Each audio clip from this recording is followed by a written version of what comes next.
RMCP's Workplace Peer Partners model is a workplace-focused, peer support approach designed to help organizations build sustainable and evidence-informed networks of care for their employees.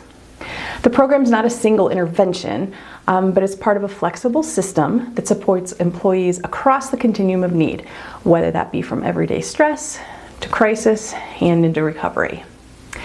The big picture focuses on empowering a workforce to care for itself and for its teams, while the details of the programming brings meaningful support to individuals within a culture of care. The concept of workplaces addressing suicide and substance misuse and mental health challenges isn't terribly new for some industries. For example, we know the construction industry has been trailblazing ways to address the mental health of employees and seeking to make long-lasting impact on the health of their communities at work.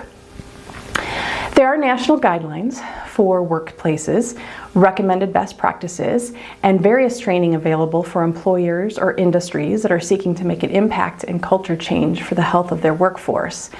But our program hopes to pick up where those tools end, to be a partner in implementation, operationalization, and the guidance on the real to-dos for change and support. We hope to help workplaces move a vision into action. So the program aspects can take shape in the form of employee mental health awareness campaigns, peer-to-peer support models, peer crisis lines, caring contact programs, and consultation with employers to guide culture shift. We work with organizational champions to bring expertise in-house and build solutions for the workplace that supports employees within their workplace culture. RMCP strongly believes that utilizing the strengths and resources within the workplace community, developing peers to support one another, is a tremendous opportunity.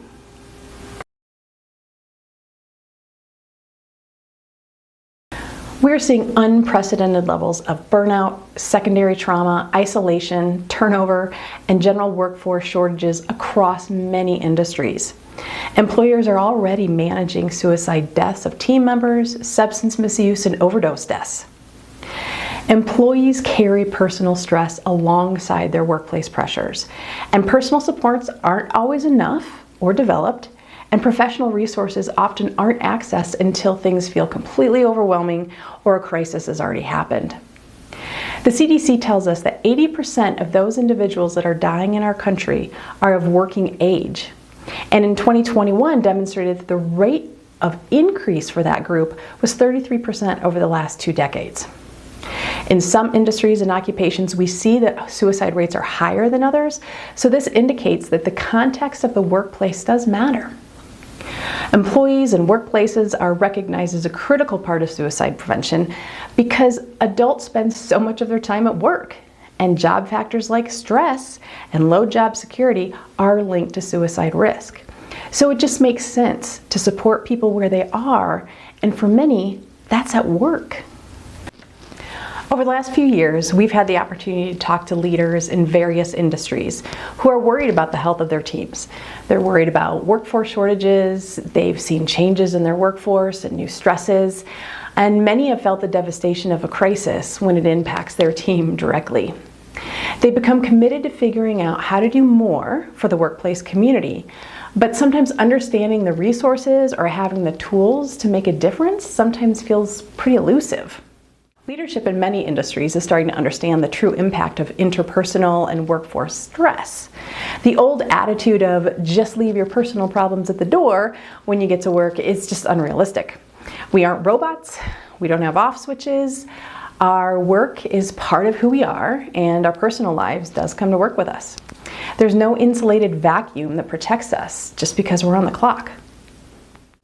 At RMCP, we've learned through years of crisis work that connection is one of the most powerful protective factors that we have. Workplace Peer Partners was developed to bring that understanding into the workplace in a proactive, structured, and compassionate way.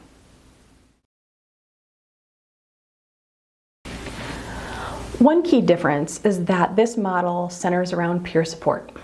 People are often more willing to talk openly with someone who understands their experience, feels that they are like them, and meets them without judgment. It's about bringing care to people who could benefit and not just putting the entire burden on individuals to reach out and manage the complicated systems that often make up the traditional care models. So we focus on a proactive rather than a reactive care model where we can. We aren't expecting that every employer learns how to become a therapist. On the contrary, we're looking to help workplaces demonstrate that wellness matters, that it's a priority, and it's okay to ask for help and seek support. The goal is to increase the confidence to manage these situations so that ultimately we can get team members to the resources that they ultimately need. Workplace Peer Partners encourages intentional touch points for connection. Connection is really at the heart of what we're doing here. That might include Caring Connect outreach programs, peer support lines, or the integration with peer response teams during critical incidents or disruptive events in the workplace.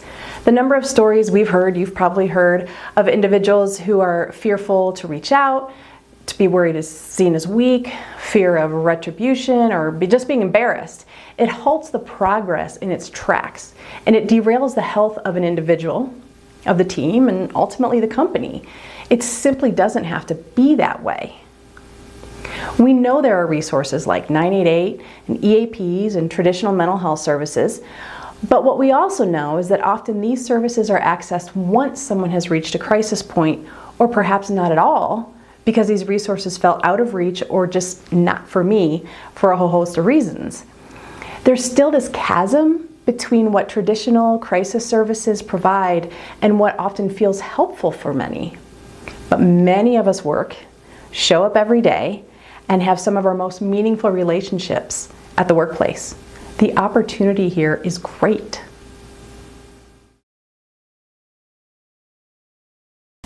Rocky Mountain Crisis Partners has over 15 years of experience in the behavioral health crisis response and peer support. We've built and supervised and sustained peer programs at scale, both in a crisis setting and as an employer ourselves. Our team of experts have held multiple leadership positions. Individually and together, we had amassed firsthand experience of challenges and successes of bringing these kinds of support services to the workplace.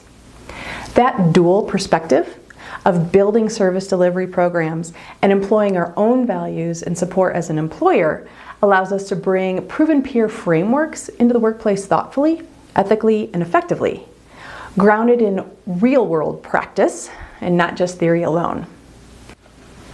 Our experience in crisis programming allows us a keen view into the places where large-scale crisis umbrella programs can sometimes fall short. They're great safety nets, and many are doing amazing work in these spaces. But we all know all too well that there's not really a one-size-fits-all solution. We're not one size or one problem humans, but Workplace Partners allows us the opportunity to scale and customize solutions for maximum benefit for the individual cultures of your workplace, your industry, or your business. When support, like peer support, is embedded thoughtfully into culture, it changes how people relate to each other. It reduces stigma, can build trust, and it reinforces the idea that well-being is a shared responsibility and not just an individual burden. Over time, organizations will see stronger connection, improved morale, better retention, and increased resilience during difficult moments. Workplace Peer Partners helps shift support from something people seek only in crisis to something that's woven into daily culture. If we take a swim upstream just a little bit from crisis, we can lean on information regarding the loneliness epidemic in our country. The concept that adults are lonely, even surrounded by people in their lives, is well researched. Over half American adults indicate that they've experienced loneliness, and the implications of this research for the workplace is quite huge. Lonely workers are more likely to miss days, much more likely to think about leaving their jobs, and report lower productivity. Costly outcomes for both people and organizations. And chronic loneliness isn't just emotional. It's linked to depression and anxiety and other significant physical health risks. Estimates for cost to employers nationwide is in the hundreds of billions when factoring in missed work and decrease in productivity and turnover. Workplaces have the resources to be able to combat this and connect more with their workforce. Ultimately, success looks like employees feeling seen, supported, and feeling less alone. It looks like organizations having the confidence and the infrastructure to respond to stress, loss, or disruption in humane and effective ways. And ultimately, success looks like a healthier workplace that extends care beyond the office and into families and into communities, into societies as a whole. The National Safety Council notes that investing in mental health for the workplace has a strong ROI.